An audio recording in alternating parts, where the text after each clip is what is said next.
28 Years Later was one of my absolute most anticipated movies of 2025. I think top 3, maybe top 2. Ever since I saw the trailer with Rudyard Kipling's disturbing poem playing over it, I thought, damn, not since Logan with Johnny Cash has there been such a great association with imagery and song. I saw both movies for the first time early on in the year. I think 28 Days Later is an absolute classic and a game changer for the genre. Whilst I didn't think 28 Weeks Later was anywhere near as good, I still think it's a good zombie movie, and that opening sequence is absolutely incredible. So you can imagine my anticipation for 28 Years Later, and this movie does have a lot of stuff going for it. It's got a stacked cast with Aaron Taylor-Johnson, Jodie Comer, Ralph Fiennes. It's got Danny Boyle and Alex Garland returning. They pretty much bring a lot of aspects of what I loved about 28 Days Later. For the most part, it does do a good job in replicating the grainy look, and the way action scenes are edited, it's so haphazard, and the infected are just creepy as ever. But does this movie live up to the hype? I would say yes in some respects, and in other cases it doesn't. You're basically following two stories. The first half is with a father and son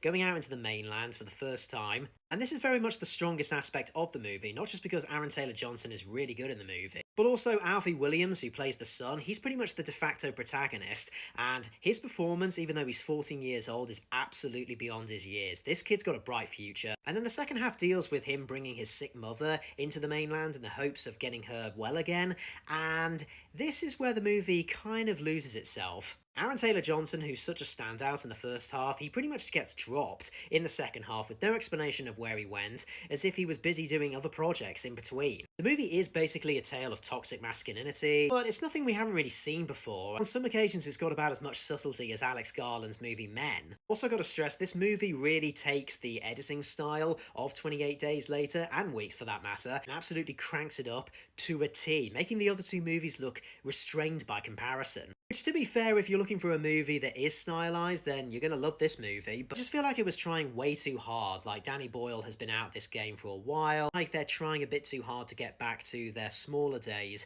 with the indie movie genre. The movie also attempts to expand on the infected, and they have different factions, and there's different stages in their evolution, like an alpha zombie that follows the protagonist around, and every time he was on screen it was terrifying. But there's also these zombies who are crawling around because they're too fat to move like normal infected, and I don't know, this just came across as really blatant fat phobia. And like I said, the movie is so stylistically unhinged at times that it kind of goes into 28 Days self-parody, and the ending is really unintentionally laughable. The way the movie finishes for me did not feel satisfying. It felt like a lot of setup towards the upcoming sequels that they've got, which by the way is directed by the woman who directed The Marvels. Also another disappointment from 2025. I'm so sick of being disappointed by this year. I was really hoping this was going to be a game changer, especially from that trailer. I don't know, I'm just not really feeling it this year.